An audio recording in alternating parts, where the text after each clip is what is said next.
Because Nana did that last time I tried to do a presentation. She messed me all up. Education is a non-traditional role for males, especially in early education in elementary schools. Alex Strauss in his TED Talk talked about the percentages of males that are in early childhood education. Men are underrepresented in all early childhood education centers.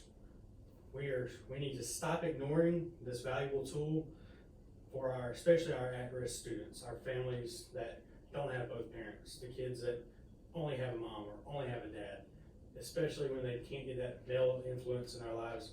We gotta bring that back for them, especially at the younger ages. Today, I'm gonna talk to you about the current male education numbers, who is impacted, and why we need to care about this. When was the last time you saw a male education teacher? The rates of men in early childhood education, according to the World Bank Stat Group in 2017, were 12.92% of all educators in elementary schools.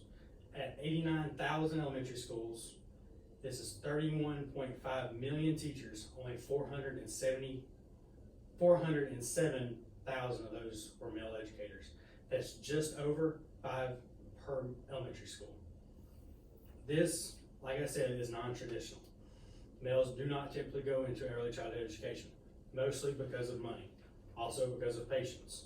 In an interview with Joel Brazier at Chattahoochee County Education Center on September the 16th, he said that men do not come into the field for many reasons, mostly because of money and because of patience for early kids, but also that there aren't enough males supporting them in the school. It's 99% women in a lot of schools. So what are we telling kids? That males can't be teachers? They need to find another profession? So who's affected by this? The teacher numbers? Or is it our kids? Who are we affecting by this issue mostly? It is the kids. In a study by Edwin Rodriguez, What Does Gender Have to Do with It, in 1997, all his information still applies today. He says that both children now and their futures are affected. The role models for both girls and boys do not have father figures all the time. That kids without both parents tend to suffer a little bit in the education part of their life.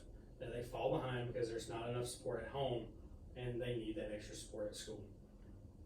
Again, in an interview with Joel Brazier on September 16th, he says that he feels that he has positively impacted many students' lives over the past 14 years and that he teaches them experience and a different perspective that they don't necessarily get with their female teachers.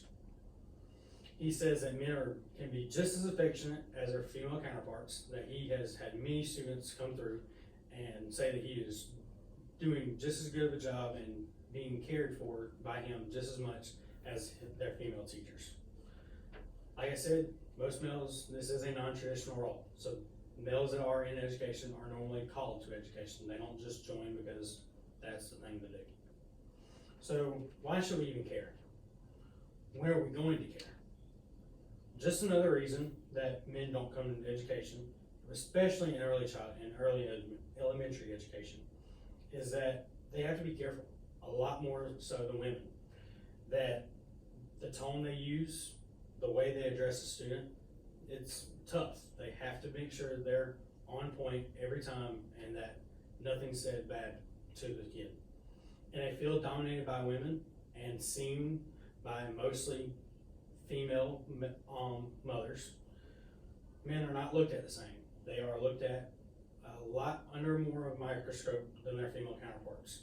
In an article by Lata Murty in 2012 titled Early Childhood Education, No Place for Men, talks of an incident where her child's male education teacher was wrongfully accused of sexual misconduct with a student.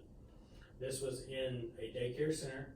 The mothers claimed that he would touch both gender inappropriately, and so this caused a case to go through, and the case was dropped because no evidence was ever found that he actually misconducted children.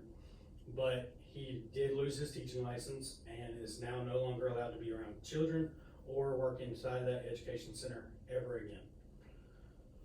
So as we see, this problem is growing. It continues to hurt the children and the teachers because not many males want to go in and have to be looked at under a microscope every single day of their entire career. And so they choose other professions. They go to where the money is most of the time. But the ones that are in education, the ones that want to be there, do it for the children. They do it to help the